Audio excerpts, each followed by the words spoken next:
بسم اللہ الرحمن الرحیم ربنا لا تواخذنا ان نسینا او اخطانا ربنا لا تحمل علینا اصرا کما حملته علی الذین من قبلنا ربنا ولا تحملنا ما لا طاقت لنا به واعف عنا واغفر لنا وارحمنا انت مولانا فانصرنا علی القوم الکافرین۔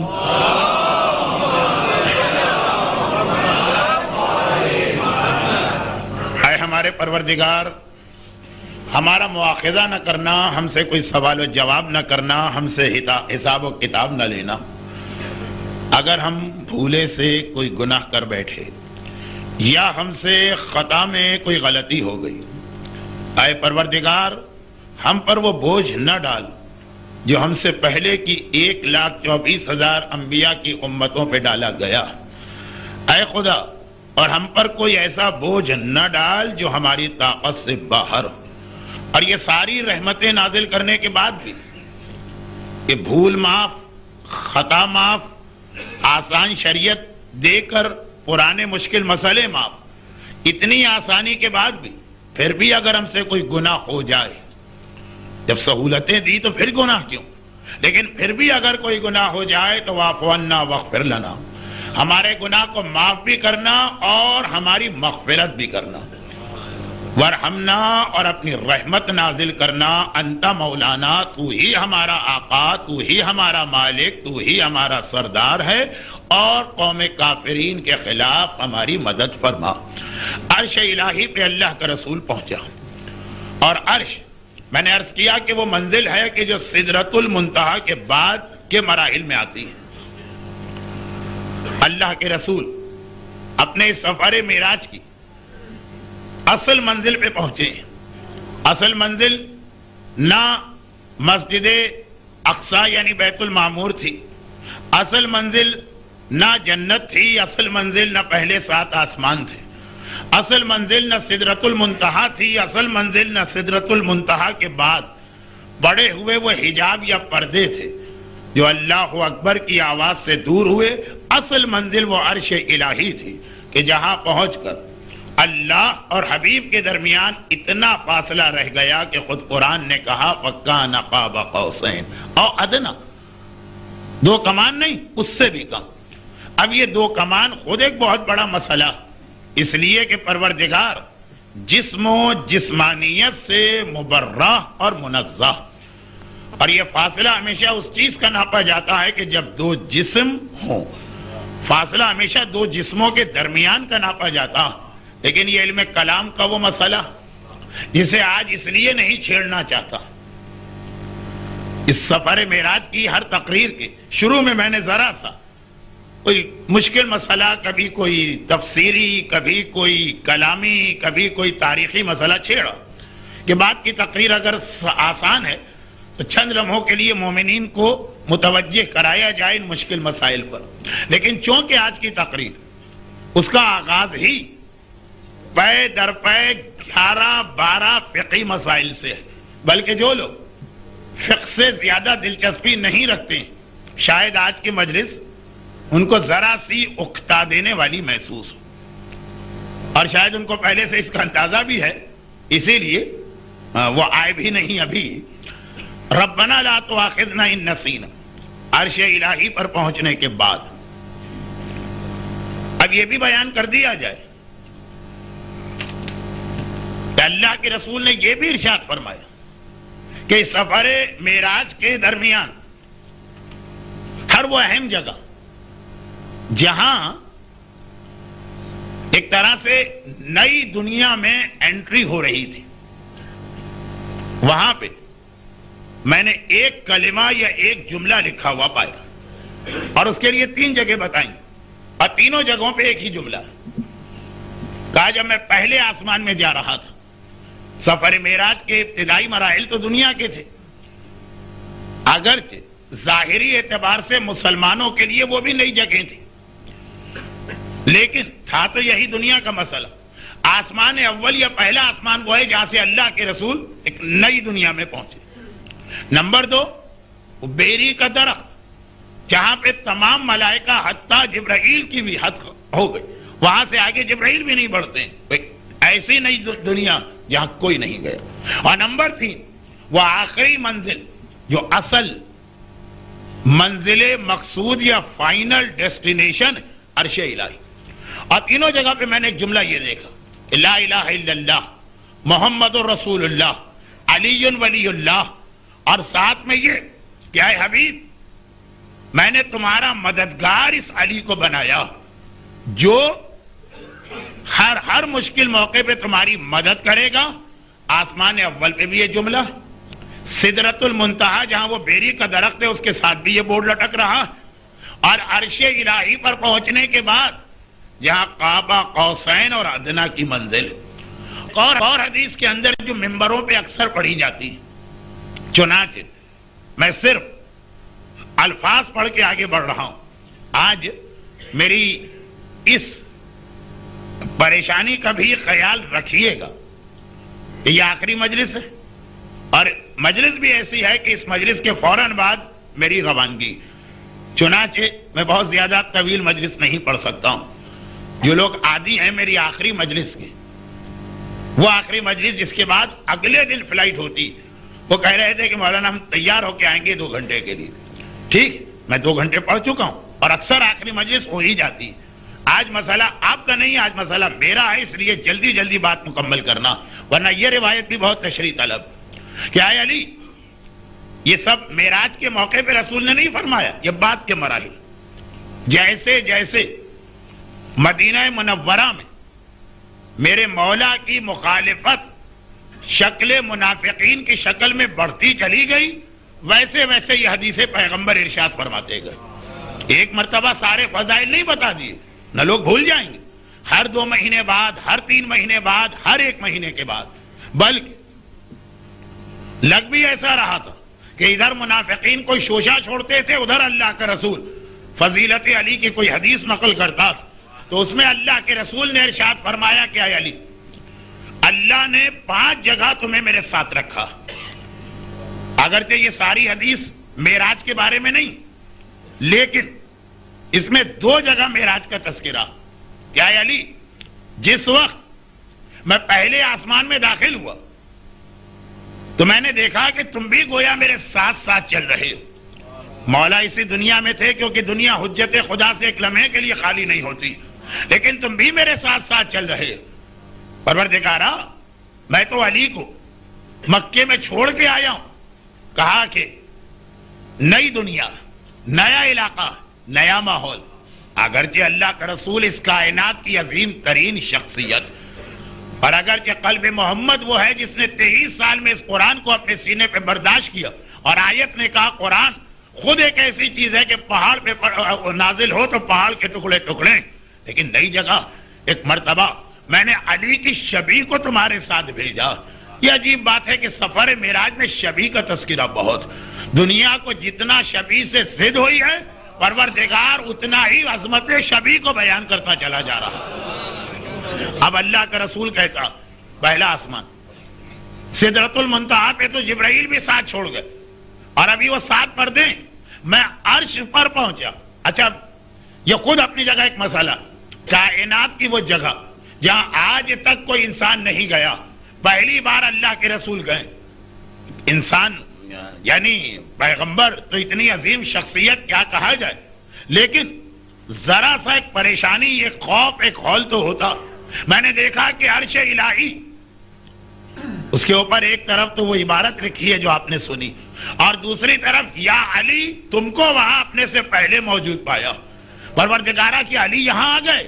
نہیں، تمہاری تسلی اور تسکین کے لیے شبیہ علی کو یہاں بھیجا گیا، کیونکہ ہمیں معلوم ہے کہ اس کائنات میں تمہارے دل کو سکون پہنچانے والی سب سے بڑی چیز علی،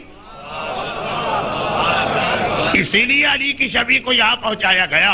اے علی آسمان اول پہ تم میرے ساتھ نظر آئے. اے علی عرش الہی پہ جہاں قاب قوسین اور ادنیٰ کا فاصلہ تھا وہاں پہ تم میرے ساتھ نظر آئے. اور اس کے بعد تیسری چیز بھی معراجی سے متعلق، میں نے کہا تھا 2 نہیں 3 چیزیں. اور اے علی بس یہ ہے آج کی مجلس، یعنی یہاں سے مجلس آگے بڑھ رہی. اے علی جب میں نے عرش الہی پر پہنچ کر اپنی مناجات شروع کی تو پروردگار نے جو مجھے عطا کیا وہ سب میرے ساتھ تمہیں بھی عطا کیا سوائے لا نبی آبادی، سوائے اس کے کہ اب نبوت جو کہ مجھ پہ ختم ہو رہی، جو عرش الہی پہ میں نے مانگا وہ سب اللہ نے تمہیں بھی عطا کیا، تم میرے شریک ہو گئے معراج کی ساری نعمتوں، ساری برکتوں اور ساری رحمتوں میں۔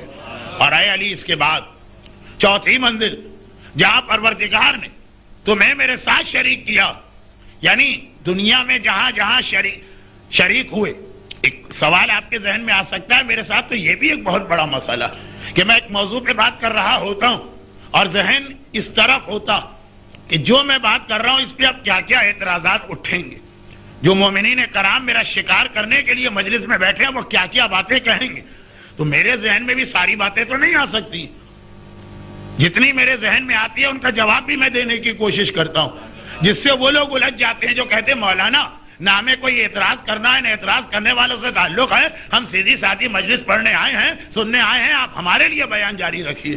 نہیں، ان کا خیال کرنا ہوتا، اگرچہ اتنا خیال کرنے کے بعد بھی کہ وہ کیا کیا باتیں کہہ سکتے ہیں ان ایڈوانس میں اس کا جواب دیتا ہوں، پھر بھی بہت سی باتیں رہ جاتی، اس لیے کہ پتہ نہیں کیوں اللہ نے میرا ذہن تنقید والا بنایا ہی نہیں ہے۔ ایک طریقہ یہ کہ کیسے آدمی اعتراض کرے گا یہ وہی سوچ سکتا ہے جس کا ذہن بھی ایسا، جیسے آپ نے مشہور بات سنی ہے نا کہ ایک صاحب کا گدھا کھو گئے، ڈھونڈ ڈھونڈ کے تھک گئے، کہیں مل کے نہیں دے رہا، لوگوں سے دوستوں سے سب سے کہا کوئی نہیں ڈھونڈ سکا، ایک صاحب نے کہا میں ڈھونڈ کے لاتا ہوں، لے کے بھی آ گئے۔ ارے تم کیسے لیا؟ کہا میں نے سوچا اگر میں گدھا ہوتا تو میں کھو کے کہاں جاتا، تو میں وہاں پہنچا تو واقعاً آپ کا گدھا وہاں کھڑا تھا۔ تو کبھی ایسا ہوتا ہے کہ آدمی کو واقعاً یہ ویسا بننا پڑتا ہے، نہیں میں نہیں بن پاتا ہوں، نہ میری عادت نہ میرا مزاج، تو پھر بھی کچھ باتیں رہ جاتی ہیں لیکن جو ذہن میں آ رہی۔ سوال یہ ہو واہ مولانا آپ نے تو مولا کے فضائل کو صرف 5 چیزوں میں محدود کر دیا۔ ارے خانہ کعبہ میں ولادت کے بعد پہلے مرحلے سے لے کے پیغمبر کے غسل و کفن میں شریک ہونے والا علی 5 جگہ رسول کا ساتھ دیا، باقی اور کہیں پہ نہیں۔ یہ آپ فضائل علی نہیں بتا رہے، یہ آپ تقصیر کا مظاہرہ کر کے مقصر بن کے تنقید سے شان علی کر رہے ہیں۔ ایک سوال آ سکتا تو سفر معراج کیا؟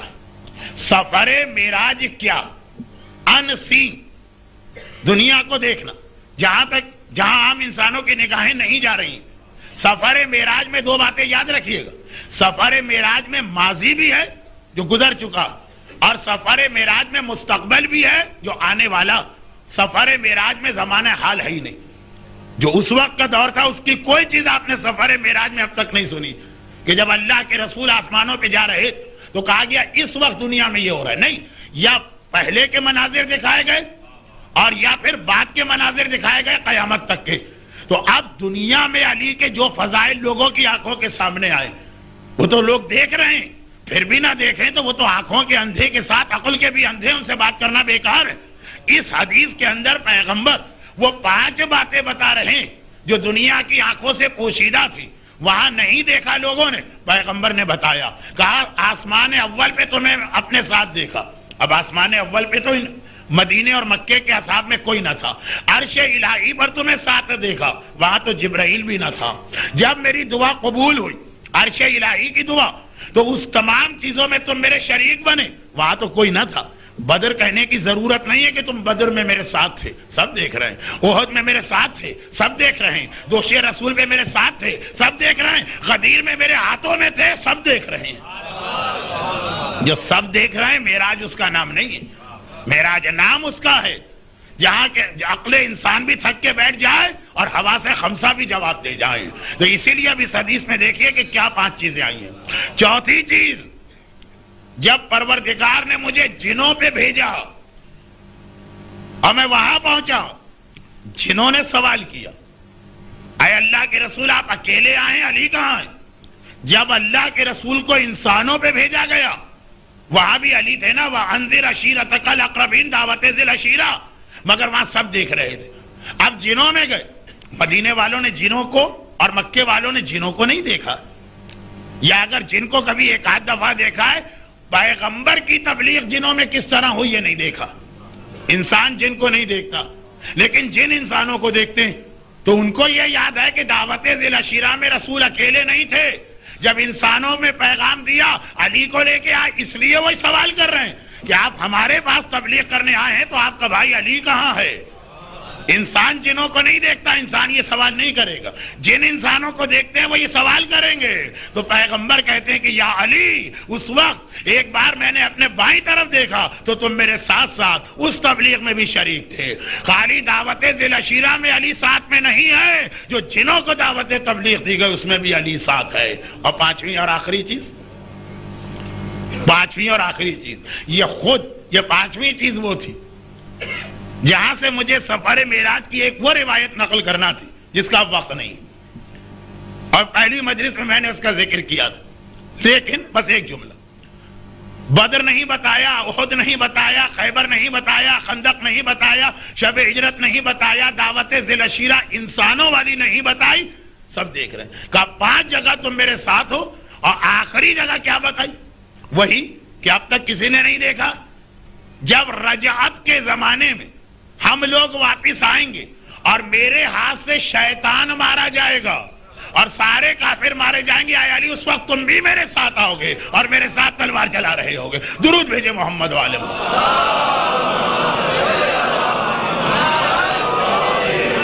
اب پیغمبر نے معراج میں کیا دیکھا یہ دنیا والے نہیں دیکھ پائیں گے, اس کا ذکر کیا.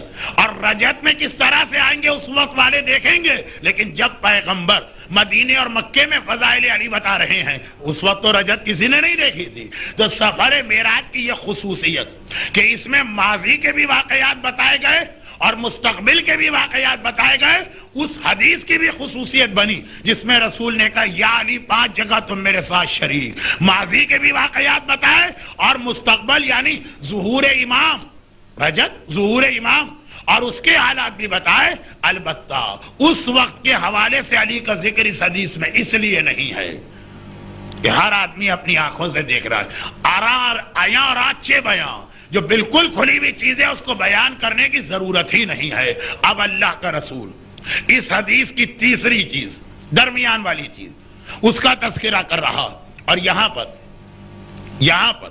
ایک بات اور یاد دلا دی جائے کہ وہ جو برزخ میں پیغمبر نے مناظر دیکھے اس میں کچھ مناظر ایسے تھے, کچھ, میں نے تو برزخ کے مناظر پڑھے ہی نہیں, کچھ مناظر ایسے تھے جس کا تعلق حضرت عیسیٰ یا حضرت موسیٰ یا حضرت ابراہیم یا حضرت نوح ان کی امت سے تھا. کچھ ان کے گناہگاروں کو بھی مبتلا عذاب دیکھا. چنانچہ پیغمبر دعا کر رہے ہیں, اور دعا میں یہ جملہ آ رہا ہے کہ نہیں آ رہا؟ ربنا ولا تحمل علینا اصرا کما حملته علی الذین من قبلنا. خدا بندہ جو پہلے کی امتوں پہ بوجھ ڈالا گیا وہ میری امت پہ نہ ڈال. یہ منظر بھی اللہ کا رسول دیکھ کے آ رہا. دعا ایک ایک لفظ تشریح طلب, ایک ایک لفظ کے اندر معراج کی کچھ وضاحتیں, لیکن بات پھر مکمل ہو ہی نہیں پائے گی. اور آج عشرے کی آخری مجلس ہے, اس لیے میں اس دعا کا اختتام بتاتا ہوں. ادھر پیغمبر نے دعا کی واعف عنا واغفر لنا وارحمنا انت مولانا. ادھر پیغمبر نے دعا کی, ادھر پروردگار نے اس دعا کو قبول کیا. اے حبیب تیری دعا کے صدقے میں تیری امت کو 25 ایسے تحفے دے رہا ہوں جو اس سے پہلے نہیں دیے گئے. اور وہ سب باتیں جو اس دعا میں ہیں وہ 25 چیزیں وہی ہیں جو اس دعا رسول میں. یہ دعا کیا؟ پر خدا کون ہے؟ رب العالمین. رسول کون ہے؟ رحمت للعالمین. رحمت للعالمین رب العالمین کی بارگاہ میں جا رہا ہے اور یہ تحفہ رحمت لے کے آتا ہے. حبیب سن, تیری اس دعا کے نتیجے میں نے تیری امت کو یہ آسانیاں دی. اور ایک جملہ میں نے بالکل شروع میں کہا جب یہ مجمع نہیں تھا تو ماشاءاللہ لوگ آ گئے کہ بالکل شروع میں کہا تھا کہ جو 25 سہولتیں اللہ کے رسول کو ملی, اب ان کے بعد تو خدا یہ کہہ سکتا, اب کہہ سکتا ہے خدا, یہ حق رکھتا ہے خدا کہ اتنی سہولتیں دے دی, اب میں کسی کی غلطی برداشت نہیں کروں گا, اب میں کسی گناہ کو برداشت نہیں کروں گا. پہلے کی امتوں کو یہ سہولتیں میں نے نہیں دی تھی، پھر بھی ان کی غلطیاں برداشت نہیں کی تھی. کسی کو بندر بنایا، کسی کے اوپر آگ آئی، کسی پہ طوفان آیا، کسی کے لیے زمین دھسی.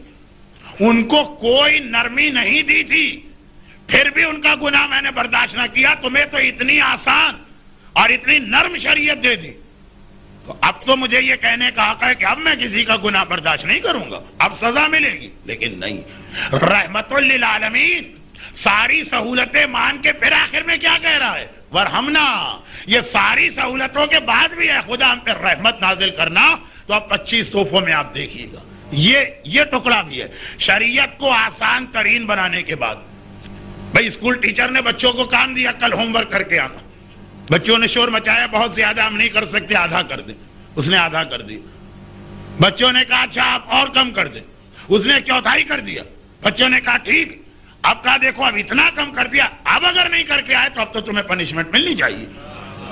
لیکن کب ملے گی؟ اگر ہم کسی اور کا کلمہ پڑھتے. رحمت للعالمین کا کلمہ پڑھنے کے طفیل ہمیں پہلی ہی سہولت یہ ملی کہ ساری سہولتیں دے کر بھی کہا کہ اس کے بعد بھی تم پہ رحمت نازل ہوگی، اس طرح سے جیسے اس حدیث میں آیا. اب وہ لوگ جن کا رجحان یا شوق مسائل شریعت یا فقہ کی جانب نہیں، ان سے میں 5, 7, 10 منٹ کی معذرت کر لوں. اب حدیث شروع ہو رہی. کہا کیا ہے حبیب؟ پہلے زمانے کی امت، اس کے لیے یہ حکم تھا کہ اگر ان کا کپڑا نجس ہو جائے تو پاک نہیں ہو سکتا تھا، پاک ہی نہیں ہو سکتا تھا. ایک ہی طریقہ تھا کہ اتنا کپڑا کاٹ کے پھینک دو. اب یہاں سے بات شروع ہو رہی. یہ رحمت للعالمین کو شب معراج سدرۃ المنتہا کے بعد قاب قوسین اور ادنا کی منزل پہ یہ مسائل مل رہے ہیں. ان کی اہمیت ہے. لوگ کہتے ہیں نا دیکھیں مولویوں کا نجاست طہارت میں اب تک الجھے ہیں، دنیا چاند و مریخ پہ پہنچ گئی ہے. یہ شب معراج چاند مریخ کیا ہے؟ وہ سدرۃ المنتہا اور عرش الہی کے سامنے ان کی کیا حیثیت ہے؟ 7ویں آسمان کے آگے اللہ کا رسول گیا اور یہ تحفے لے کے آیا. دیکھیے یہی جملہ جو ابھی میں نے کہا چاند مریخ کیا ہے، سفر معراج ہمیں کائنات کا ایک حقیر تصور پیش کرتا. ارے پہنچ جائیں ساری دنیا ان چیزوں پر، تم یہاں گئے ہو، یہ دیکھو ہمارا رسول کہاں پہ گیا ہے. اس عظمت پہ پہنچنے کے بعد بھی یہ چیزیں مل رہی. یہ جملہ خود ایک تقریر بن جاتا، ایک مجلس بن جاتا، اور انشاءاللہ کبھی اور بنے گا. پہلے بات تو پوری ہو. کہا ما قبل کی امت کپڑا نجس ہو گیا، پاک نہیں ہو سکتا، کاٹ کے پھینکنا پڑے گا اتنا حصہ. اگر آج بھی یہ مسئلہ آ جائے، جب کپڑا ٹیکسٹائل انڈسٹری کتنی سہولت ہے. پہلے زمانے میں مشکل ترین کاموں میں سے ایک تھا کپڑے کا انتظام کرنا. تبھی پرانی کتابوں میں لکھا ہے بیوی کو 2 جوڑے سردی کے دو، 2 جوڑے گرمی کے دو. یا 24 گھنٹے میں اس کو 4 جوڑے چاہیے. پرانے آج بھی شریعت کا مسئلہ کہ اگر کوئی ہمارے ہاتھوں سے قتل ہو جائے اور وارث دیت پہ راضی ہو جائے تو دیت کے اندر 200 جوڑے بھی شامل. اہمیت تھی کپڑوں کی. اس وقت جب مشکل سے کپڑا ملتا تھا تب بھی تھا کاٹ کے پھینک دو کپڑے کو. اور آج نمبر 2. اب دیکھیے ذرا بات آگے بڑھ رہی. پہلے زمانے میں صرف اور صرف یہ موسیٰ ہو کہ عیسیٰ، ابراہیم ہو کہ نوح علیہم السلام، یہ تمام قابل احترام انبیاء، لا نفرق بین احد، ہم کسی کی نہ توہین کر سکتے ہیں نہ فرق کر سکتے ہیں، لیکن سردار پھر سردار ہوتا. یہ ہمارے نبی کی عظمتیں ہیں. کہا ان لوگوں کو وضو اور غسل کے لیے ہر صورت میں پانی استعمال کرنا تھا، بیمار ہو، تکلیف ہو، اذیت ہو، جو بھی ہو. جبکہ اس زمانے کی تو میڈیکل سائنس بھی اتنی ترقی نہیں کیے ہوئے تھے. کہا یہ شب معراج کا تحفہ. دوسرا کہا کہ اب تمہارے لیے مٹی یعنی تیمم بھی جائز. یہ وہ تقریر ہے کہ اگر میں اپنے اس مجمع میں کرتا جو مزاج رکھتا ہے مسائل کا، یا وقت زیادہ ہوتا تو ایک مسئلے کی تشریح میں 2 منٹ لگاتا. نمبر 3، پہلے زمانے میں نماز کی اجازت صرف اور صرف مسجد میں تھی. اللہ کا رسول کہہ رہا ہے شب معراج مجھے یہ تحفہ ملا. آپ سفر کر رہے ہیں, آپ گھر سے باہر ہیں, آپ مسجد سے باہر ہیں, وقت نماز آیا, جہاں بھی آپ کا دل چاہا آپ رکے, آپ نے گاڑی روکی, آپ پیدل چل رہے ہیں, پارک میں رکے, گراؤنڈ میں رکے, میدان میں رکے, دوست کے گھر ہیں, رشتہ دار کے گھر ہیں, سفر میں گئے ہیں, وہیں آپ نے وضو کیا, نیت کی, قبلہ رخ, نماز پڑھی, نماز ہو گئی. پہلے ایسا نہیں تھا. کہیں بھی ہو, کتنا ہی لمبا سفر طے کر کے جانا پڑے, مسجد کے اندر جانا پڑے گا, اس کے علاوہ نماز کی اجازت نہیں. سننے میں چاہیے ایسا آپ کو مسئلہ نہ لگے, لیکن خود ہی سوچیے اگر ہر نماز میں یہ پابندی آ جائے. یہ شارجہ کے مومنین جن میں سے ہر دوسرے کے پاس گاڑی ہے, وہ اس کو نہیں نبھا سکتے. اور چوتھا جملہ بھی اس تیسرے سے ملائیے تو زیادہ اندازہ ہوگا. اور کہا کہ پہلے زمانے میں 50 نمازیں واجب تھی, ہے حبیب میں تجھے تیری امت پہ صرف 5 نمازیں واجب کر رہا ہوں, لیکن 5 اس شان کے ساتھ کہ ثواب وہی 50 کا ملے گا, پڑھنا پڑیں گی خالی 5 نمازیں. یہ تحفہ معراج ہے کہ جو مومن اس کو بھی بوجھ سمجھ رہا. اور اب اسے ملائیے اس سے پہلے والے جملے سے, 50 نمازیں پڑھنا ہے 24 گھنٹے میں, اور نماز خالی مسجد میں ہوگی. یا 5 نماز کی پابندی آ جائے ہم نہیں نبھا سکیں گے. اور کہا 50 نمازیں ہر 1.5-2 گھنٹے کے بعد. وقت نماز آیا, دکان میں نہیں پڑھ سکتے, جاب پہ نہیں پڑھ سکتے, سفر میں نہیں پڑھ سکتے, گھر میں نہیں پڑھ سکتے, دعوت میں نہیں پڑھ سکتے, دوست کے ہاں نہیں پڑھ سکتے, ہر نماز کے لیے مسجد کی جانب جاؤ. رحمت للعالمین کی امت کو تحفہ ملا. اور امت اصل نماز ہی کو ترک کر کے کفران نعمت کر رہی ہے. لیکن اس انداز سے یہ مجلس مکمل نہیں ہو پائے گی, اس لیے میں آگے بڑھتا ہوں. اور اے حبیب, تیری امت کے لیے 5واں تحفہ یہ پہلے مال کا 1/4 حصہ دینا پڑتا تھا تب زکوٰۃ ہوتی تھی, اور اب مال کا 40واں حصہ دیا جائے تو زکوٰۃ ہو جاتی ہے.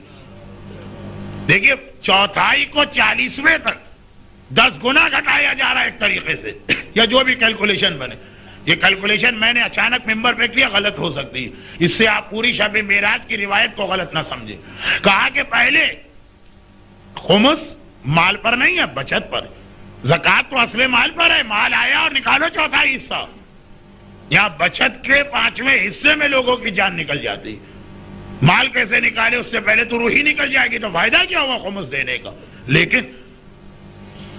لیکن موسیٰ اور عیسیٰ, اب دیکھیے قارون اتنا زیادہ سخت کیوں ہو گیا زکوٰۃ کے مسئلے پہ, اس لیے کہ کوئی 40واں حصہ اسے نہیں مانگا جا رہا, 1/4 حصہ. اور ہم نہ صرف یہ کہ قارون کی برائی کرتے ہیں, اس کو کنڈیم کرتے ہیں, اسے موسیٰ کے زمانے کے بدترین انسانوں میں سمجھتے ہیں, لیکن ہم میں سے بہت سے عمل اسی میں کرتے ہیں. برا بھی وہ ہے, اس نے عمل بھی غلط کیا, اس نے اپنے مال کے اوپر اتنا تکبر بھی کیا, لیکن عمل وہی کرو. نام اہل بیت کا لیتے ہیں. شہزادی سے پوچھا گیا, شہزادی یہ کون ہے, کتنے سونے پہ زکوٰۃ واجب ہوتی, جو کتنے مال پہ زکوٰۃ واجب ہوتی. کہا تو یہ اپنے لیے پوچھ رہی ہے کہ ہمارے لیے پوچھ رہی ہے. چکرا گئی. کہا شہزادی شریعت تو ایک شریعت ہے, آپ کے لیے اور ہمارے لیے الگ کوئی تھوڑی ہے. کہا الگ. تمہارے لیے مسئلہ یہ ہے کہ 20 دینار سونا ہو تو 40واں حصہ زکوٰۃ, 200 درہم سونا ہو تو 40واں حصہ زکوٰۃ. اچھا درہم تو چاندی ہوتا, 20 دینار سونا ہو یا 200 درہم چاندی ہو تو زکوٰۃ ہے. اور ہمارا مسئلہ یہ ہے کہ گھر میں 20 دینار سونا رہا کیسے, یہاں تو جو صبح آتا ہے شام کو ختم ہو جاتا ہے, راہ خدا میں خرچ کر دیا جاتا. ہمارا مسئلہ یہ کہ ایسی چیز گھر میں بچی کیسے کہ زکوٰۃ واجب ہو جائے. یہ ہے اہل بیت کا مزاج, وہ ہے قارون کا مزاج. فضائل اہل بیت کے پڑھے جاتے ہیں, عمل قارون پہ کیا جاتا, مذمت قارون کی جاتی ہے, طریقہ اہل بیت کا چھوڑا جاتا ہے. لیکن یہ میں کہاں جا رہا ہوں, میں تو شب معراج سے کہیں بھٹک گیا راستے میں. اب کہا کہ 6واں تحفہ یہ ہے کہ اس سے پہلے جب کسی کو قربانی کرنا ہوتی تھی, کیا ہوتا ہے آج کل قربانی کا طریقہ مجھے یہاں کا تو معلوم نہیں ہے, میں کبھی عید قربان کے دن 25 سال سے یہاں آنے کے بعد یہاں کبھی نہیں, عید قربان کے دن کبھی نہیں تھا. لیکن ہمارے یہاں پاکستان میں جو طریقہ کار ہے میں اس کو کنڈیم بھی نہیں کر رہا ہوں, کیونکہ تو رسول کی وجہ سے ہم کو ملا. لیکن اگر موسیٰ اور عیسیٰ کی امت میں ہوتے ایک سے ایک جاندار بکرا ڈھونڈا جاتا، ایک سے ایک شاندار گائے یا بیل کی تلاش کی جاتی ہے، اسے وہ پھولوں کے ہار پہنائے جاتے ہیں، اس کی تصویریں کھینچی جاتی ہیں، اس پہ ٹکٹ لگایا جاتا ہے محاورتاً، لوگ ٹھٹ کے ٹھٹ آتے، اتنا شاندار بکرا۔ موسیٰ اور عیسیٰ کے زمانے میں جسے قربانی کرنا ہے، قربانی کو اپنے کندھوں پہ اٹھا کے قربان گاہ تک جائے۔ اول تو ہر جگہ قربانی کر نہیں سکتے، قربان گاہ جانا پڑے گا، اور وہ بھی اس طرح نہیں کہ بکرے کو ٹہلاتے ہوئے لے گئے، اپنے کندھوں پہ بکرے کو اٹھا کے لے جاؤ۔ اتنے ڈائٹنگ والے بکرے ہی ہم ڈھونڈتے جو ڈائٹنگ کے اوپر ہیں، کہنے کو بکرا ہو اور دیکھنے کے اندر مرغی نظر آئے۔ کہا پہلے زمانے میں، ہر نبی کے زمانے میں قربانی کندھے پہ اٹھاؤ اور لے کر جاؤ۔ یہ بائبل، یہ ساری چیزیں تقریباً بائبل میں بھی آج بھی اتنی تحریف کے بعد رحمت للعالمین کے طفیل۔ الٹا ہو گیا مسئلہ، الٹا ہو گیا مسئلہ۔ اچھا بقرعید میں کبھی ہمارے یہاں منظر الٹا ہوتا، یہ قصائی نے بکرے کی گردن پہ چھری رکھی، بکرا قصائی سے زیادہ طاقتور تھا، وہ قصائی پہ چڑھ دوڑا، ایک عجیب منظر بنتا۔ یہاں پہ شب معراج ہمارے لیے یہ مسئلہ الٹا ہو گیا۔ کہا کہ پہلے زمانے کی ہر نبی کی امت کو اپنا جانور، قربانی کا جانور کندھے پہ لے کے جانا، نہ صرف یہ کہ یہاں معافی ہو گئی بلکہ پلے صراط پر یہ جانور تمہیں اٹھا کے جنت میں لے جائے گا۔ وہاں جانور کو خود اٹھانا ہے یا ہمیں یہ جانور اٹھا کے لے جائے گا؟ اور پھر قربانی کے کچھ فوائد بھی اس حدیث میں آئے، لیکن میں نے کہا نا یہ فقہی انداز کی حدیث ہے، اس کو چھوڑ دیجئے، اس کی تفصیلات کو چھوڑیے، حدیث تو سنیے، سننا پڑے گی آپ کو، اس لیے کہ یہ شب معراج اللہ کے رسول کو خاص تحفہ ملا۔ بات آگے بڑھی، کہا کہ پہلے زمانے سے میری مراد عام زمانہ نہیں ہے، انبیاء کی امتیں۔ میں نام بار بار اس لیے نہیں لے رہا ہوں کہ مجھے کبھی کبھار یہ ایسا لگ رہا ہے کہ شاید کسی نبی کی توہین کا پہلو نہ آ جائے، لیکن مراد یہی انبیاء ہیں، ابراہیم ہو کہ نوح ہو کہ موسیٰ ہو کہ عیسیٰ ہو کہ ہارون ہو کہ سلیمان ہو کہ داؤد ہو۔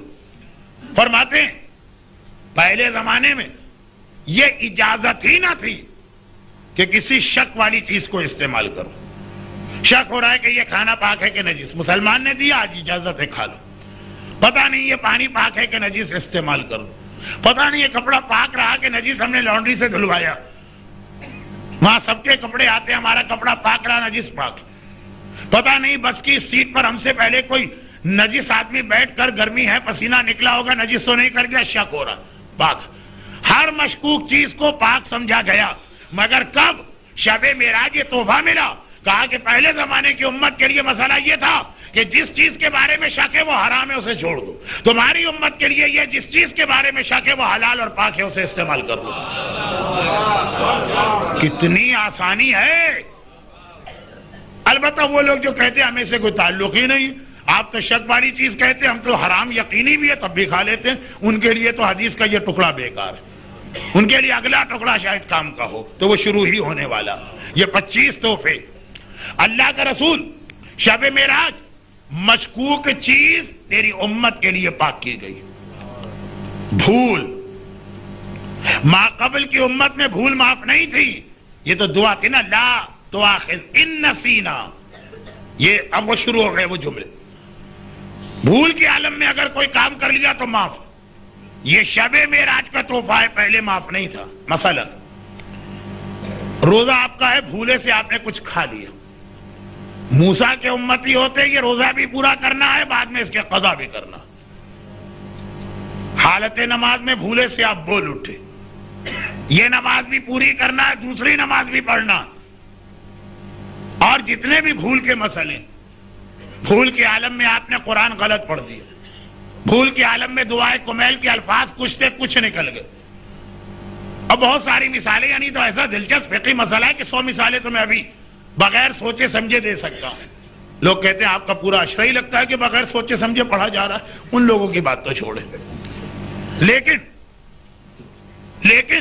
کہا حبیب تیرے طفیل، تیری امت میں بھول معاف، یعنی اگر روزے میں بھولے سے کھا لیا روزہ صحیح، نماز میں بھولے سے بول اٹھے نماز صحیح ہے، سجدہ صاحب کرنا اگر نہ بھی کیا اس کا گناہ ملے گا، نماز غلط نہیں، اور بے شمار اس کے مسئلے۔ بھول کے عالم میں بیوی سے کہا تمہیں طلاق ہے، وہ طلاق ہی نہیں، بھولے سے قسم کھا لی، قسم ہی نہیں، بھولے سے منت مالی منت ہی نہیں. اب کتنے مسئلے, ہر مسئلہ جو ہے وہ پھر ایک مثال بن جائے گا تو بات لمبی ہوگی. یہ ربنا لا تؤاخذنا ان نسینا, یہ پہلے زمانے کے نبی کی امت کو بھول معاف نہیں تھی. ہر بھول کی سزا تھی کہ اس عبادت کو پورا بھی کرو اور اس کے بعد اس کی قضا بھی کرو. اور اے حبیب, اخطانا ان نسینا او اخطانا, خطاً تم لوگوں سے, تمہاری امت سے اگر کوئی غلطی ہو گئی, ایک بھول ہوتا ہے, ایک خطا ہوتی ہے. دونوں کا فرق فقہ اسلامی میں ایک بہت ہی دلچسپ بحث ہے. میرے پاس اس بحث کا وقت نہیں, میں ایک مثال دے دیتا ہوں. خطا معاف ہے, پہلے امت کو خطا معاف نہیں تھی. ہم قرآن کریم لے کے جا رہے ہیں, دو صورتیں. بھول گئے کہ ہمارے ہاتھ میں قرآن ہے, بھول گئے, یاد نہیں رہا کہ ہاتھ میں قرآن, اور ہم نے پیروں پہ رکھ دیا.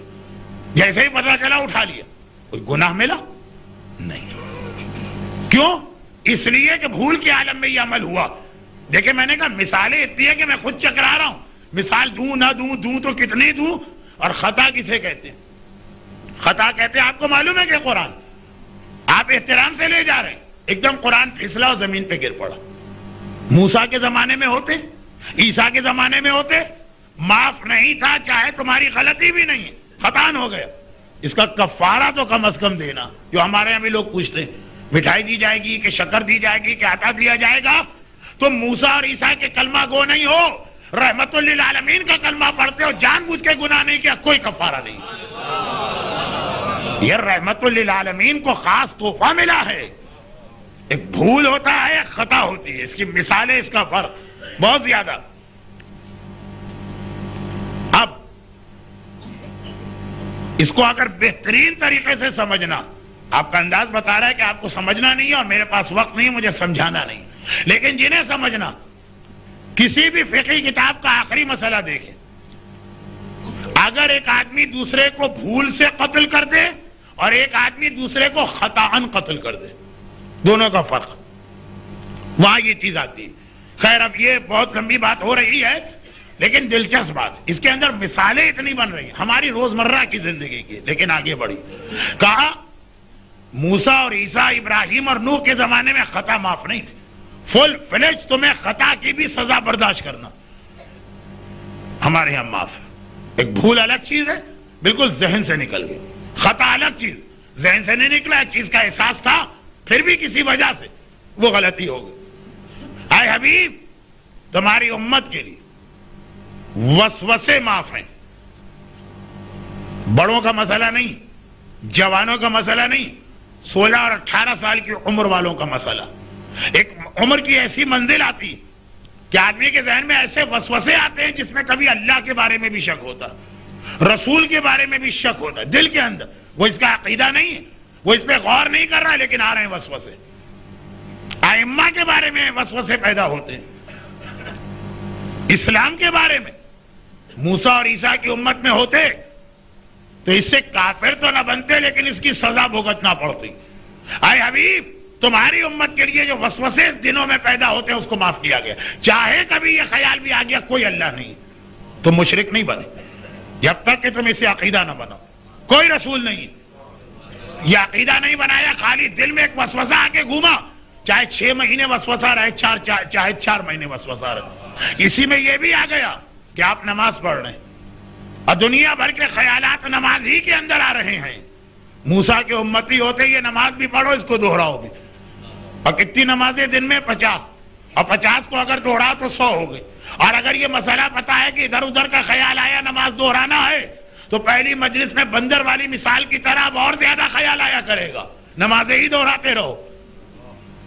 پھر کیسے زندگی گزارو یہ وہی لوگ جانے. ہم تو اپنے رسول کے طفیل و تصدق میں اسماعیل علیہ سے بچ گئے. نماز کے بیچ میں تم نے نہیں سوچا, ویسے خیالات آتے رہے جاتے رہے, کوئی گناہ نہیں ہے, تمہاری نماز صحیح ہے, اس کو دہرانا بھی نہیں. بلکہ معصوم نے کہا کہ اگر دل چاہے کہ دہرا لو تو دہرانا بھی نہیں, ورنہ شیطان اسے تمہاری عادت میں داخل کر کے ہر نماز میں وسوسے لے کے آئے گا. وہ اس حدیث سے ہٹ کے وسوسوں کا ایک علاج ہے.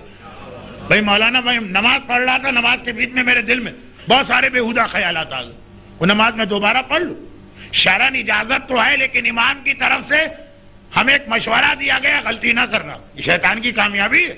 آج 2 بےہودہ خیال آئے، اگلی نماز میں 10 آئیں گے اور پھر 20 ہو جائیں گے۔ آئے بےہودہ خیال کا مجھے نہیں پڑھنا ہے نماز، خود ہی شیطان تھک ہار کے بھاگ جائے گا۔ لیکن یہ بھی ایک الگ تقریر ہے کہ شیطان کیسے بھاگتا، بغیر لاہور کے بھی شیطان بھاگتا۔ لیکن یہ رحمت للعالمین کو شب معراج ایک تحفہ ملا۔ ارے گھڑی کی سوئیاں کہاں جا رہی ہیں؟ تو میں اپنی بات کو تیزی سے آگے بڑھاتا ہوں۔ وسوسے معاف، شک معاف، بھول معاف، خطا معاف۔ اور اللہ کے رسول کہتے ہیں شب معراج ربنا ولا تحملنا ما لا طاقت لنا بہ، وہ بھی ہم پر بوجھ نہ ڈال جو طاقت سے باہر ہے۔ کہ مجبوری کے اندر اگر کوئی گناہ ہوا وہ بھی معاف، پہلے نہیں تھا۔ کہا اگر مجبوری ہے تب بھی اس سے اپنے آپ کو بچاؤ، جس کی بہت ہی چھوٹی مثال دے رہا ہوں کیونکہ وقت نہیں۔ جو ہمارے ہاں بڑا مشہور مسئلہ کہ جی اگر 3 وقت کا فاقہ ہو جائے، ویسے شریعت میں 3 وقت کا فاقہ نہیں ہے، یہ سمجھانے کے لیے، تو مردار بھی حلال ہو جاتا اور خنزیر بھی کھا سکتے ہیں، اور اگر جان خطرے میں ہو تو شراب بھی پی سکتے ہیں۔ یہ سب مجبوری والے مسئلے ہیں نا، کہ مجبوری کے عالم میں یہ اجازت، اور کتنی ہی اجازتیں۔ 2 چھوٹی سی مثالیں دے دیں، اس لیے کئی مثالیں پیش آ رہی۔ عورت، شب معراج کی تقاریر میں عورتوں کے حوالے سے کتنی ایسی باتیں آئیں جس میں عورت کے چند گناہوں کا تذکرہ۔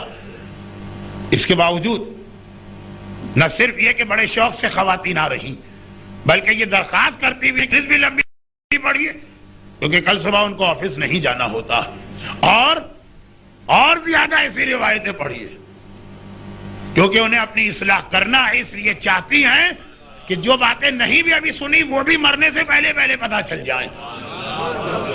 اچھا اب دیکھیے عورت کے حوالے سے بات، بیمار ہے عورت، کہاں تو نامحرم کو ایک بال نہیں دکھا سکتی، آپریشن کی ضرورت ہے، بریسٹ کینسر کا آپریشن ہے مثلا، جسم کے ایسے ایسے حصے کھولنا پڑتے ہیں کہ کوئی غیرت مند برداشت نہ کرے، لیکن کا اجازت کیونکہ مجبور۔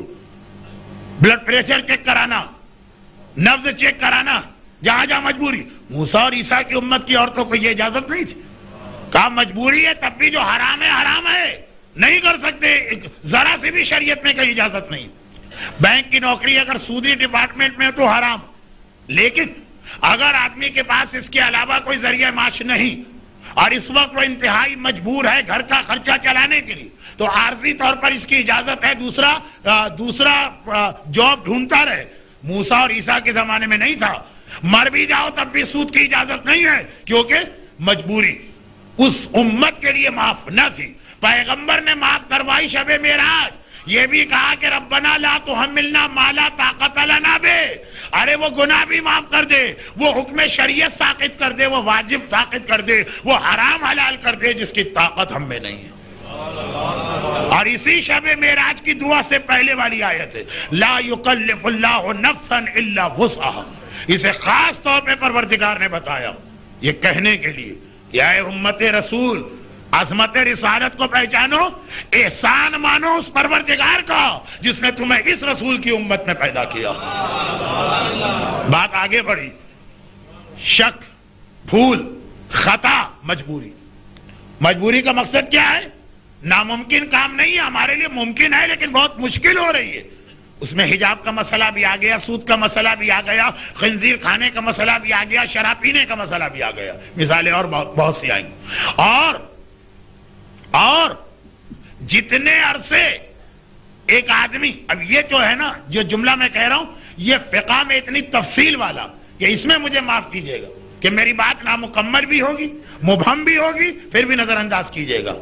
اور جس عرصے میں عقل نہ ہوگی اس زمانے کے گناہ بھی معاف ہے۔ یہ کیا چیز ہے؟ اس کے اندر جو بہت ہی واضح مثال کہ اگر آدمی نیند کے عالم میں ہے، سو رہا ہے، اور اس نے اس نیند کے عالم میں کسی کو قتل کر دیا، موسیٰ اور عیسیٰ کے زمانے میں ہوتا تمہیں قتل کیا جائے گا بدلے میں، ارے ہم سو رہے تھے ہمیں کیا پتا، کہا نہیں، چاہے اس کی وجہ سے تمہیں آخرت کا عذاب نہ ملے لیکن دنیا کی سزا آئے گی۔ امت رسول میں داخل ہوئے عقل، یہ پیغمبر کو ایک خاص تحفہ ملا کہ جتنے عرصے عقل نہیں، اس کے اندر غشی بھی آتی ہے، بے ہوشی بھی آتی ہے، نیند بھی آتی ہے، نابالغ ہونے کا زمانہ بھی آتا. نیند میں اگر آدمی قتل کر دے، نیند میں کیسے قتل ہوتا؟ کچھ لوگوں کو نیند میں چلنے کی عادت ہوتی، اور کچھ لوگ ہماری طرح سے ڈائٹنگ نہیں کرتے، سوتے سوتے بستر سے نیچے گرے، نیچے بیچارہ کوئی بچہ سو رہا تھا. بلکہ آج سے 10 سال پہلے جو میرا وزن تھا اس میں تو کوئی بڑا بھی سو رہا، وہ تو چلا گیا.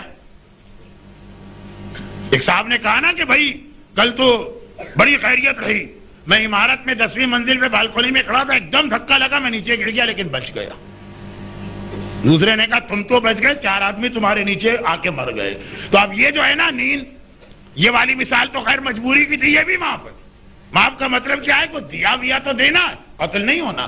اب یہ بہت اس کی مثال ہے اور بڑا انٹرسٹنگ مسئلہ ہے، لیکن وقت، اس لیے کسی اور موقع کے لیے یا فقہی کتابوں میں تفصیل دیکھی. ذرا سا انداز گفتگو بدلے. یہ 13 چیزیں میں نے بتائی ہیں جو شریعت کے مختلف مسائل، پیغمبر کی دعا کی پہلی 4 چیزوں کا نتیجہ. ربنا لا تؤاخذنا ان نسینا، بھول، او اخطانا، خطا. ربنا لا تحمل علینا اسرا کما حملته علی الذین من قبلنا. ابراہیم اور موسیٰ اور عیسیٰ کی امت والے احکامات معاف.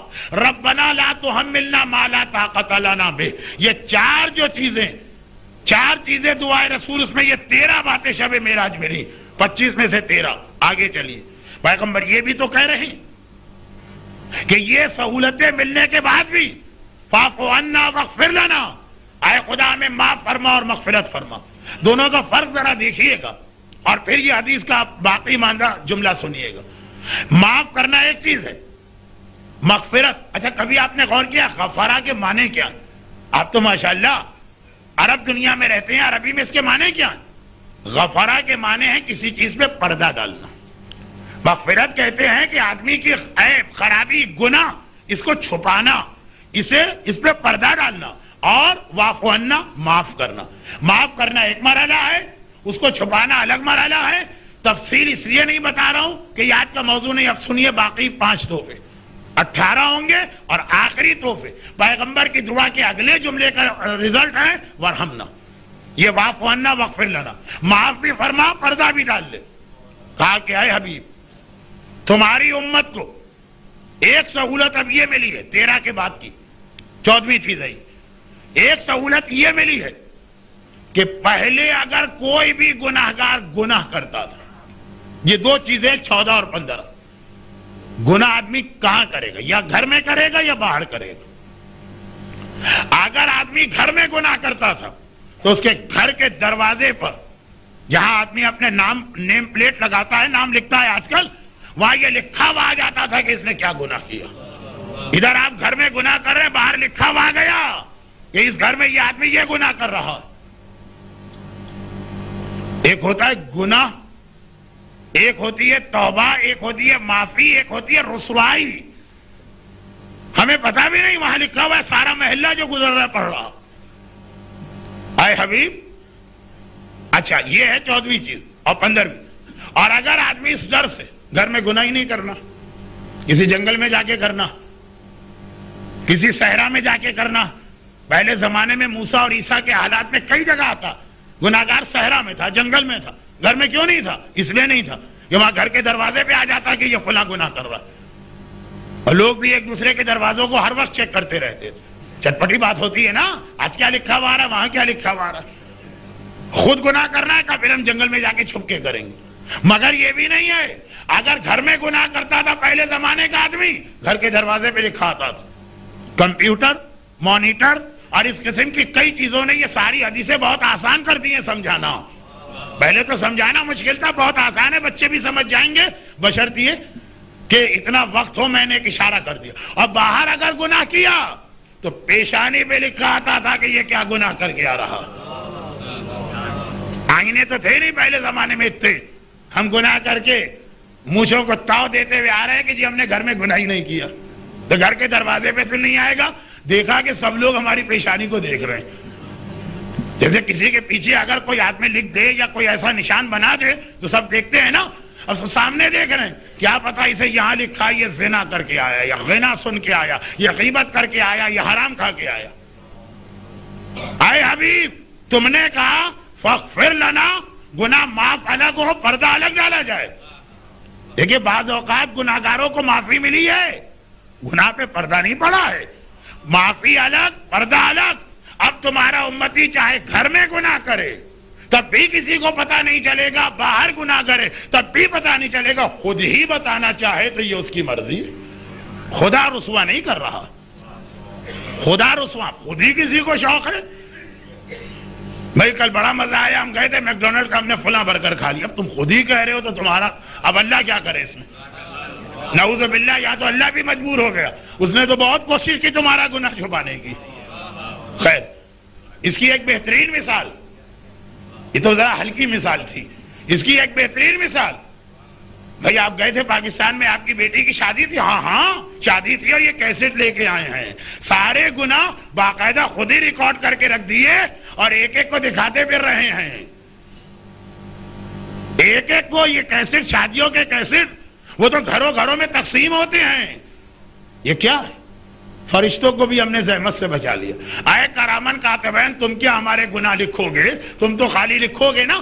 اور غالب جیسا کوئی بے تکا فلسفی شاعر پہنچ گیا تو یہی کہے گا کہ پکڑے جاتے ہیں فرشتوں کے لکھے پہ ناحق. آدمی کوئی ہمارا بھی دم تحریر تھا تو وہ تو وہاں بحث کرتا. تم نے فرشتوں کو بحث سے بھی بچا لیا، خود ہی اپنا کیسٹ بنا دیا.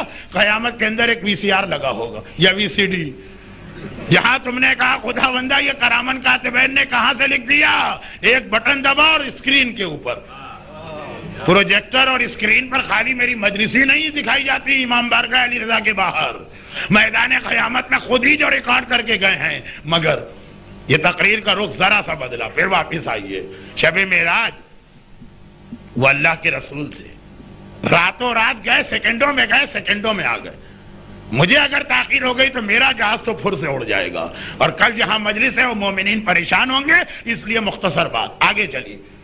2 باتیں ہوں. تیسری بات، پروردگار اب تمہاری امت کو یہ ساری رحمتیں ملی، ساری آسانیاں ملی، پھر بھی گناہ کیا. رسوا ہونے سے بچایا، اسی کی تیسری شق ہے. پیشانی پہ گناہ نہیں لکھا، گھر کے دروازے پہ نہیں لکھا.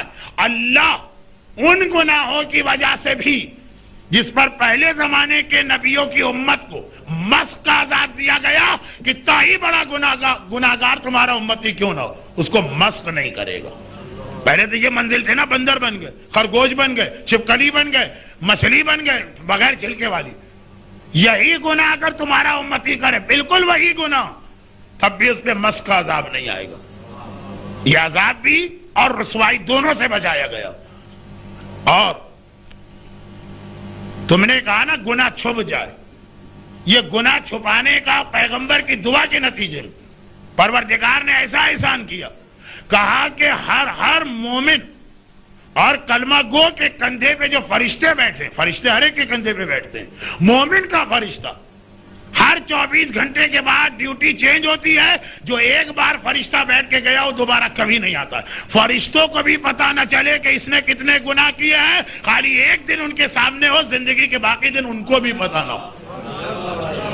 کرامن کاتبین اللہ ایک نہیں رکھتا، ہر 24 گھنٹے میں بدل دیتا، اور ایسا بدلتا ہے کہ وہ دوبارہ مرتے دم تک ہمارے پاس دوبارہ وہ نہیں بھیجا جاتا.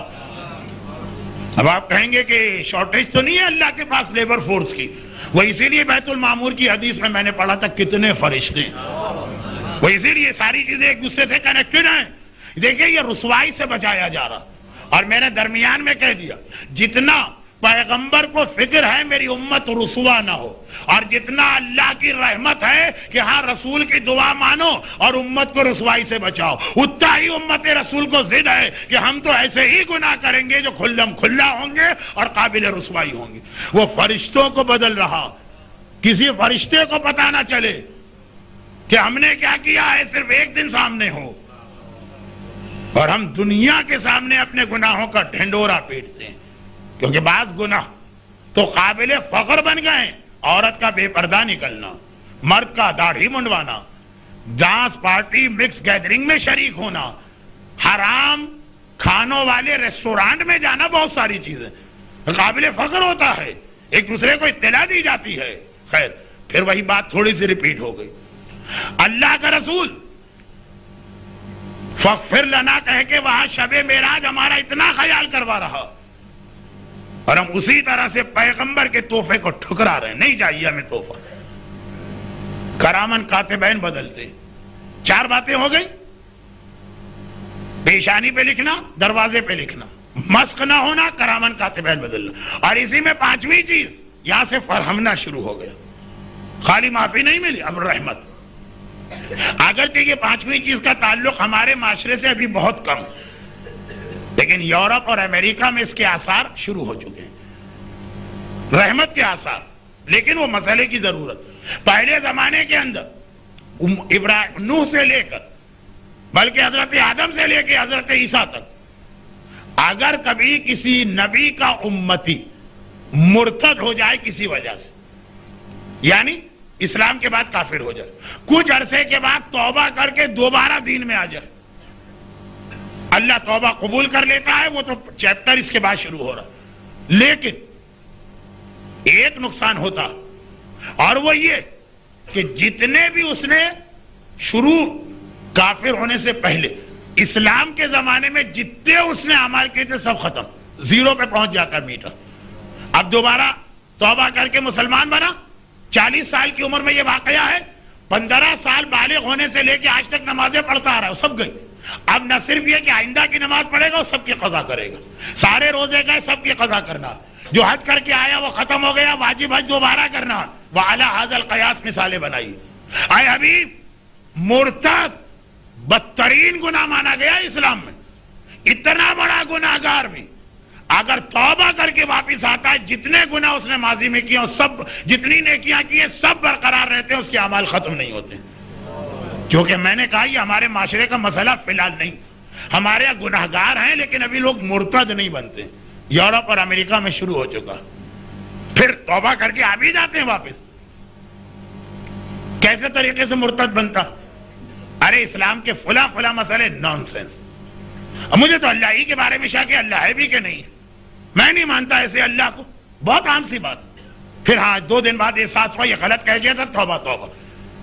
اگر موسیٰ اور عیسیٰ کی امت میں ہوتا تو یہ 2 دن تو بڑی بات ہے، 2 منٹ کے بعد بھی واپس آتا اور پہلے کے سارے گناہ ختم ہو گئے.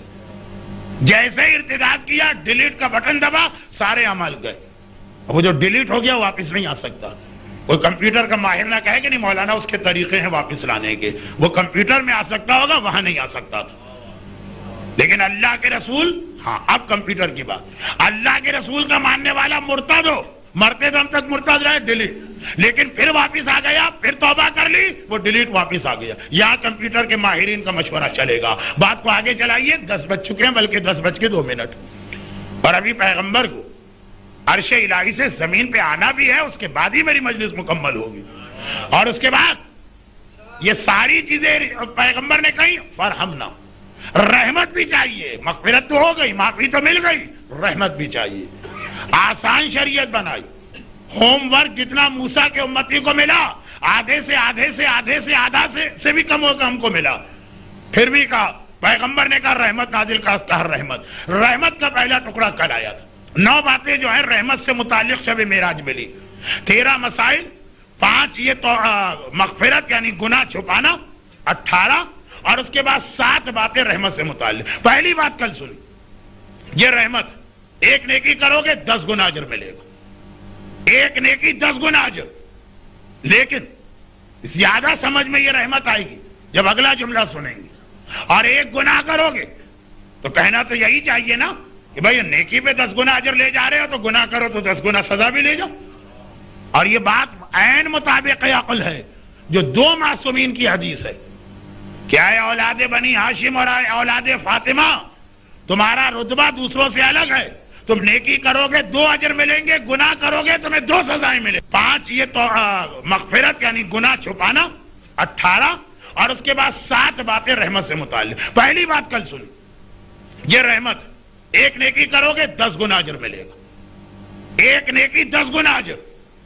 لیکن زیادہ سمجھ میں یہ رحمت آئے گی جب اگلا جملہ سنیں گے. اور 1 گناہ کرو گے تو کہنا تو یہی چاہیے نا کہ بھائی نیکی پہ 10 گنا اجر لے جا رہے ہو تو گناہ کرو تو 10 گنا سزا بھی لے جاؤ. اور یہ بات عین مطابق عقل ہے جو 2 معصومین کی حدیث ہے. کیا ہے اولاد بنی ہاشم اور اولاد فاطمہ تمہارا رتبہ دوسروں سے الگ ہے. تم نیکی کرو گے 2 اجر ملیں گے, گناہ کرو گے تمہیں 2 سزائیں ملیں گی, کیونکہ مطابق عقل بات ہے. لیکن نہیں, نیکی کرو گے 10 گنا اجر ملے گا, اور اگلی چیز گناہ کرو گے فقط 1 سزا ملے گی. موسیٰ اور عیسیٰ کے زمانے میں ایسا نہیں تھا, وہاں الٹا تھا. 1 نیکی پر 1 اجر ملتا تھا اور 1 گناہ پہ 10 گنا سزا ملتی تھی. وہ قرآن میں بھی اس کے واقعات ہیں, لیکن بات لمبی ہو رہی ہے. سنو, تیسری چیز, یہ رحمت, اب آخر میں رحمت نازل ہو رہی ہے شرع اتنی سہولتیں دینے کے بعد. اگر کسی نے نیکی کا خیال کیا کہ بھئی آج صبح اٹھ کر 4:30 بجے نماز شب بھی پڑھ لیں گے, ابھی نہیں اٹھا, نہیں کی وہ نیکی. کہا کہ خالی نیکی کا خیال کرنے پر 1 نیکی کا ثواب نامہ اعمال میں آ گیا, پڑھ لیتے تو 10 گنا اجر تھا. خالی خیال کیا, وہ خیال کیا نیکی کا, یہ خود نیکی بن کے تمہارے نامہ اعمال کو ثواب سے نورانی کر گئی. لیکن تم نے یہ ارادہ کیا کہ آج فلاں فعل حرام کرنا, نیکی کا خیال کیا, ثواب مل گیا. اس جمعرات کو مثلا کل ہے جمعرات, روزہ رکھنا, صبح کے وقت پسر گئے کہ بھائی کون روزہ رکھے, 1 ثواب مل گیا خالی نیت کرنے پر. پھر نہیں عمل کیا تب بھی وہ 10 گنا ثواب نہ ملے, 1 گنا. ارادہ تھا بھائی مولانا کی مجلس اس زیادہ ہی نیکی نیکی نیکی ہو گئی, اب اسے بیلنس کرنے کے لیے جا کے گانے کا کیسٹ سنیں, بیلنس ہو جائے نا. کوئی چیز بھی اگر حد سے زیادہ ہو جائے تو نقصان دہ اثرات. یہ ارادہ کیا, گئے, موڈ نہیں ہوا, نیند آ گئی, سو گئے. ایسا بھی نہیں کہ تو اللہ کو یاد کر کے 1 گناہ چھوڑ دیا, نہیں, گناہ کا ارادہ کیا, گناہ نہیں کیا. تو نیکی کا ارادہ کیا, 1 ثواب آ گیا. گناہ کا ارادہ کیا, کوئی عذاب نہیں آیا, بلکہ گناہ کا ارادہ کیا اور اس کے بعد خدا کے خوف سے گناہ نہیں کیا. اس کے اوپر اللہ نے 1 نیکی دے دی. دیکھیں, گناہ کا ارادہ کیا تھا شراب پینا ہے, اور پھر شراب چھوڑ دی کہ اسلام میں حرام ہے, اس پہ 1 ثواب مل گیا. البتہ اسے غلط استعمال نہ کریں. یا آپ کہیں تو روزانہ 10 گناہوں کا پہلے ارادہ کیا کریں گے, اس کے بعد گناہ نہیں کریں گے تو 10 ثواب مل جائیں گے, اور کھیل نہیں ہونا چاہیے. لیکن روایت اب آخری مرحلے میں آ گئی. اس کے بعد فرمایا کئی نیکیاں ایسی بنائی گئی ہیں کہ نیکی کیے جاؤ, کئی نیکیاں, ہر نیکی کا ثواب تو 10 گنا, ہر نیکی کا خیال 1 ثواب دے دیتا. لیکن کئی نیکیاں ایسی بنائی گئی ہیں کہ خالی یہ نیکیاں کیے جاؤ, یہ نیکیاں گناہوں کو خود بخود ختم کرتی چلی جاتی ہیں. تم کچھ کر بھی نہیں رہے ہو, نیکی ہے اور گناہ ختم ہو رہا. جس میں ٹاپ آف دا لسٹ ہے حب علی یاکل الذنوب کما تاکل النار الحطب. علی کی محبت گناہوں کو اس طرح کھاتی ہے جیسے آگ لکڑی کو کھا دیتی ہے.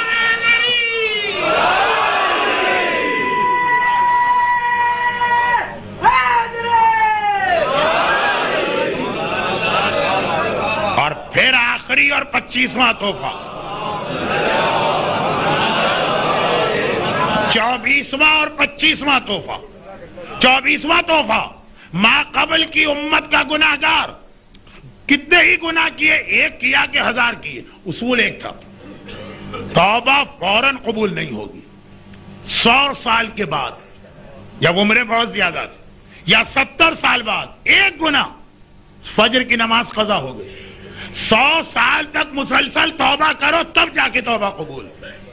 مگر تم رحمت للعالمین کی امتی بھی ہو, اور ایسے رسول کے کہ جس نے عرش الہی پر پہنچ کر اپنے لیے کچھ نہ مانگا, اپنی اولاد کے لیے کچھ نہ مانگا, اپنے امتی کے لیے سب کچھ مانگا. چنانچہ اللہ نے کہا کہ اب گناہگار جس لمحے توبہ کرے گا اسی لمحے اس کی توبہ قبول ہے. پہلے 100 سال انتظار ہوتا تھا. اور آخری چیز, بعد میں گنیے کا 25 ہو گئی ہیں, آخری چیز 100 سال بعد بھی اگر توبہ قبول ہوتی تھی تو ایک شرط پر, تم نے ایک گناہ کیا ہے نا, توبہ اللہ قبول کر رہا ہے, لیکن شرط یہ ہے کہ کوئی ایک نعمت تمہیں اپنے آپ پہ حرام کرنا ہوگی. یہ بتانا پڑے گا فلاں چیز اب میں نے اپنے آپ پہ حرام کر لی. وہ سب کے لیے حرام نہیں ہے, وہ خاص تمہارے لیے حرام, کیونکہ تم نے گناہ کیا.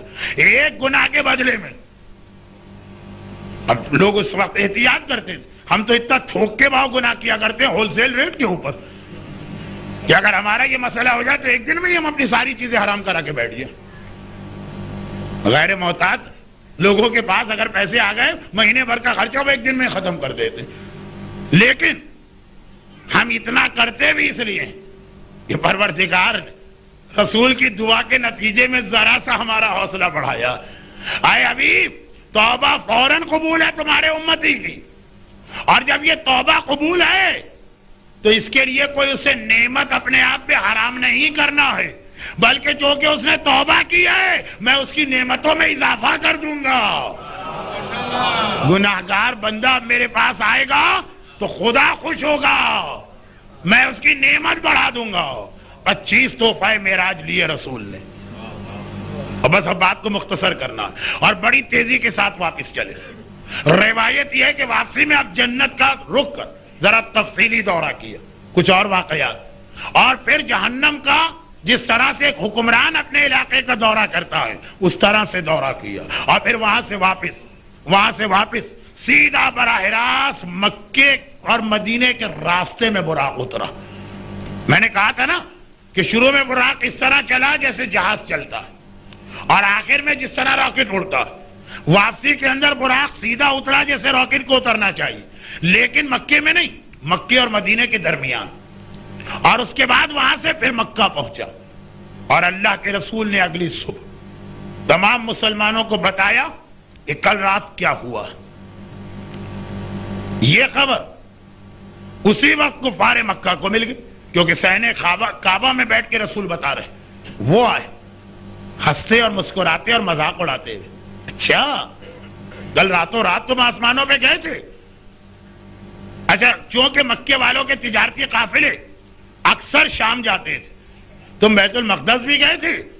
ابو جہل نے کہا آسمانوں کے بارے میں تو ہم کچھ پوچھ ہی نہیں سکتے ان سے, کیونکہ آسمان پہ تو ہم نے کبھی دیکھا ہی نہیں, تو کیا پوچھے. جو بھی یہ کہہ دیں گے ہم کیسے کہیں بیت المقدس میں نے دیکھا, میں تجارتی قافلوں میں گیا ہوں. اے محمد اتنا بتاؤ وہاں کتنے ستون ہیں, وہاں کتنی محرابیں, وہاں کتنے یہ بلب یا قندیلیں لٹک رہی, ایک ایک تفصیل پوچھ رہا. اور اللہ کا رسول جب بتا رہا تو جتنا بھی مجمع کافروں کا جو تجارتی قافلوں میں 40 100 دفعہ گئے تھے, بول بھی کچھ نہیں رہے, تردید بھی نہیں کر سکتے. اور پیغمبر نے کہا سنو ایک بات, تمہارا ایک تجارتی قافلہ اس وقت شام سے آ رہا ہے مکے کے قریب, وہ راستے میں رک گیا. ابو جہل نے گھبرا کے کہا ہاں ایک قافلہ تھا جسے کل پہنچنا چاہیے تھا, ہم پریشان ہیں, وہ کہاں چلا گیا؟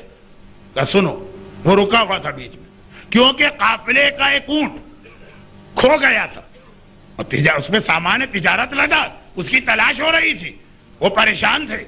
اور سنو تمہارے قافلے میں ایک جگہ دیکھیں, یہ ثبوت دینے کے لیے رسول نے کہا پانی کا ایک برتن بھرا تھا, میں نے تھوڑا پانی اس میں سے پیا اور باقی پانی کو الٹا دیا. بچے ایسی ایکٹیویٹیز کرتے ہیں نا, جوان ایسا کرتے ہیں نا, پانی پھینک دیا, ٹنکی خالی کر دی, پیپسی اٹھا کے بھاگ گئے, چاکلیٹ کھا لی, لیکن یہاں اس وقت ان کو ثابت کرنا پانی کو الٹا کر دیا. اور وہ قافلہ جب میرا براق چلا تھا تو اونٹ مل گیا تھا اور وہ روانہ ہوا, آگے آگے سرخ اونٹ کو انہوں نے رکھا, اور ادھر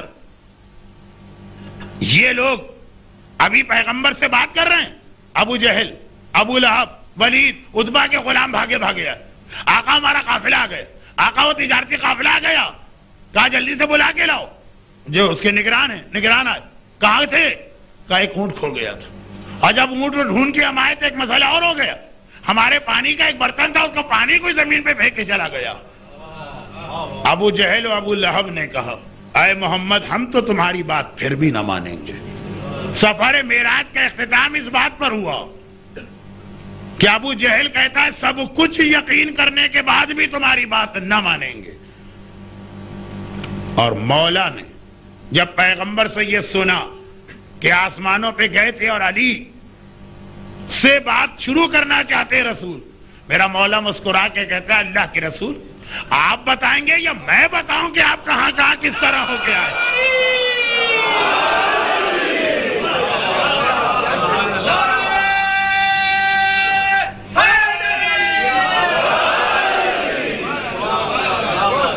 وہ ابو جہل ہے کہ ساری دلیلوں کے بعد بھی یہ کہتا ہے مجھے یقین نہیں ہے.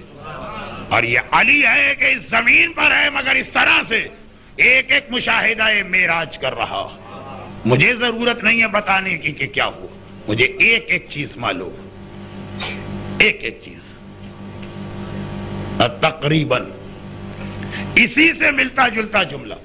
کل مسائل بہت تفصیلی بیان ہو گیا ہے، آج بہت ہی مختصر رہیں گے مسائل. اسی سے ملتا جلتا جملہ. علی نے کہا نا کہ اللہ کے رسول مجھے نہیں بتائیے، بلکہ آپ کہیے تو میں بتاؤں کہ آپ کہاں کہاں گئے، کیا کیا دیکھا. ہر منزل پہ علی آپ کے ساتھ. اسی سے ملتا جلتا جملہ. فاطمہ نے اپنی بیٹی زینب سے کہا تھا، جب زینب ماں کو بتانا چاہتی تھی اماں مجھ پہ کیا گزری ہے، یہ تقریباً یہی جملہ تھا، بیٹی تمہیں ضرورت نہیں ہے کہ مجھے بتاؤ کہ کیا کیا ہوا، میں ہر منزل پہ تمہارے ساتھ تھی. جب پانی بند ہوا تو اس وقت بھی زہرا کربلا میں تھی. جب بچے علتش پیاس سے تڑپ رہے تھے تب بھی زہرا تمہارے ساتھ تھی. جب قاسم کا بدن ٹکڑے ٹکڑے ہوا، جب اکبر کے کلیجے میں برچی کا پھل اترا، جب عباس کے بازو قلم ہوئے، جب اصغر کا ننھا سا گلا چھدا، جب زینب کے ماجائے کا سر کاٹ کے نو کے نیزہ پہ بلند کیا گیا، کوئی ضرورت نہیں ہے مجھے بتانے کی زینب میں ہر جگہ تمہارے ساتھ ہوں اور آخری منزل تک ساتھ رہوں گی. یہ کب کہا زہرا نے؟ بس یہ دو جملے مصائب کی اور بات ختم. اہل بیت شام پہنچ گئے اور سکینہ کو کھو بیٹھے. سکینہ کو کھو بیٹھے.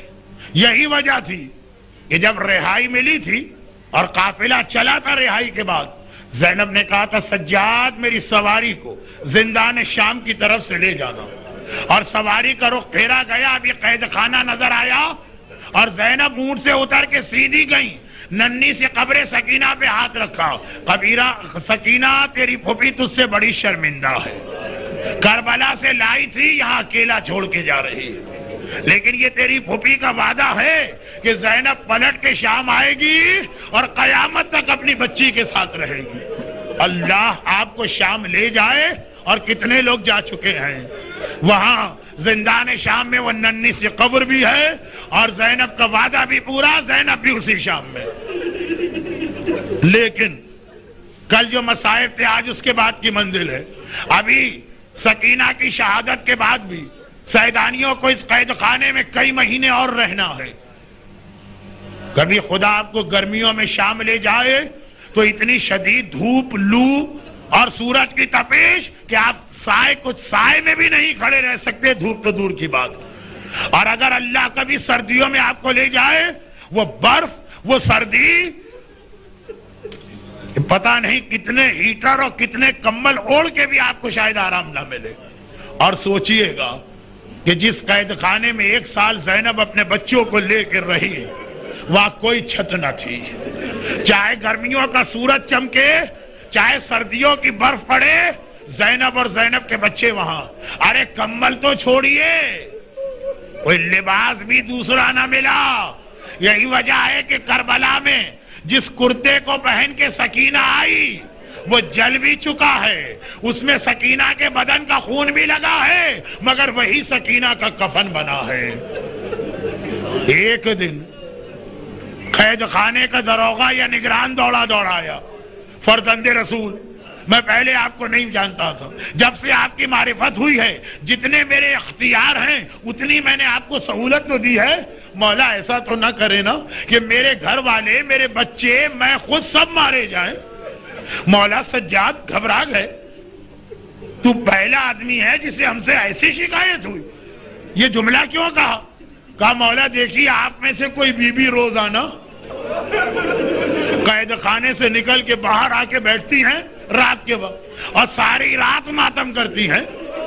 اگر یزید کو پتا چل گیا کہ میں نے اتنی چھوٹ دی ہے میں مارا جاؤں گا. میرے مولا نے کہا ایک بات بتا، ہر شام کو تو اپنے ہاتھ سے قید خانے کا دروازہ بند کر کے جاتا ہے، صبح کو اپنے ہاتھ سے آ کے قفل کھولتا ہے نا، بند نظر آتا ہے، تو ہم میں سے کوئی کیسے باہر نکلے گا؟ اب وہ چکرا گیا. کہا مولا فرزند رسول یہ تو آپ صحیح کہہ رہے ہیں. مولا سجاد نے کہا تو تجھے یہ دھوکہ کیسے ہوا کہ ہم میں سے کوئی گیا؟ کہا کہ یہ اس لیے کہ لباس بھی ویسا ہی ہے اور بین بھی وہی ہے. کبھی کہتی ہے ہائے میرا حسین، کبھی کہتی ہے ہائے میرا اکبر، کبھی کہتی ہے ہائے میرا اصغر. فریاد بھی وہی ہے، نوحہ بھی وہی ہے. میرے مولا نے کہا اچھا آج رات کو جب وہ بی بی نظر آئے تو مجھے بلا لینا. واپس قید خانے کے اندر آئے. زینب عصر عاشور سے سجاد کی محافظ بنی ہے. گھبرا کے کہا اتنی دیر قید خانے کے دروغہ نے کیا بات کی ہے؟ بیٹا خیریت تو ہے؟ کہا پھوپھی اماں وہ یہ شکایت کر رہا ہے، سجاد علم غیب رکھتا ہے. زینب گھبرا کے کہتی ہے سجاد اگر یہ بلانے آئے تو مجھے بھی لے کے چلنا، میں دیکھوں تو صحیح وہ بی بی کون ہیں، میں جا کے ان کا شکریہ تو ادا کروں. آدھی رات کا وقت ہے. قید خانے کا نگران دوڑا دوڑا آیا، فرزند رسول ذرا چل کے دیکھیے. اور ایک بار سجاد نے کہا پھوپھی اماں آئیے میرے ساتھ چلیں. قید خانے سے باہر آئے، دیکھا کہ باہر کی سڑک پہ ایک سیاہ پوش معظمہ بیٹھی ہیں. ہائے میرا گھرانہ، ہائے میرا لٹا ہوا خاندان، ارے میرا اصغر بیٹا. ایک بار سجاد ایک فاصلے پہ رک گئے دروغہ کو لے کر. زینب آگے بڑھی، قریب جا کے کہا بی بی پہلے تو علی کی بیٹی اور حسین کی بہن آپ کا شکریہ ادا کرتی ہے، میرے لوٹے گھر کا کسی نے ماتم نہ کیا، آپ ماتم کر رہی ہیں. اور پھر ایک سوال کرتی ہے بی بی آپ ہیں کون؟ اپنا تعارف تو کرائیے. ارے بس ایک مرتبہ. معظمہ نے چہرے سے نقاب ہٹائی. زینب بیٹی ارے میں تیری ماں فاطمہ ہوں. زینب نے فریاد کی اماں ارے میرا قاسم مارا گیا، ارے میرا اکبر مارا گیا. فاطمہ نے روک دیا. زینب مجھے نہ بتا، میں ہر منزل پہ تیرے ساتھ تھی اور گھبرانا نہیں، مدینے جانے تک تیری ہر مصیبت میں تیری ماں تیرے ساتھ رہے گی. الا ولعنۃ اللہ علی اعدائہم اجمعین. پروردگارا ام المصائب شریکۃ الحسین کے مصائب میں، ام المصائب شریکۃ الحسین زینب کبریٰ کے مصائب میں زینب کا ساتھ دینے والی زینب کی دکھیاری ماں فاطمہ زہرا کا واسطہ ہمارے آنسوؤں کو اتنا قیمتی بنا لے کہ رومال زہرا میں جمع ہو کر قیامت کے دن ہماری شفاعت کا ذریعہ بنے. اور اس دنیا میں ان آنسوؤں کی طفیل ہماری ساری حاجتیں، ہماری ساری دعائیں قبول فرما. وہ بچی جو کھو گئی تھی اور آپ نے مسلسل 3 دن دعا کی، الحمدللہ وہ مل گئی ہے. یہ خود اس بات کی دلیل ہے کہ یہ صف ازا کی دعا کتنی طاقتور ہے. پروردگارہ جتنے مومنین اور مومنات یہاں بیٹھے ہوئے ہیں ان کے دلوں کی جتنی دعائیں قبول فرما. بے روزگاروں کو برسر روزگار فرما، جن کے روزگار لگے بندھے ہیں ان کے اس روزگار میں استحکام اور دوام عطا فرما. خداوندہ ہم میں سے ہر ایک کو دنیا اور آخرت کی ہر پریشانی سے محفوظ فرما. ہمارے تمام مرحومین کی مغفرت فرما. خداوندہ کسی صاحب اولاد کو اولاد کی کوئی مصیبت و پریشانی نہ دکھا. پروردگارہ ہم سب کو سیرت اہل بیت پہ چلنے کی توفیق عطا فرما. خداوندہ امام بارگاہ علی رضا شارجہ جہاں مسلسل یہ صف ازا بچھی رہتی ہے، اس پر ان بیٹھنے والوں کو تا قیام قیامت بلکہ جنت میں بھی عزادار حسین بنا کے داخل فرما. اور پروردگارہ ان تمام مظالم کے انتقام کے لیے امام زمانہ کے ظہور میں تعجیل فرما. رحمتک یا ارحم الراحمین. وصلی اللہ علی محمد و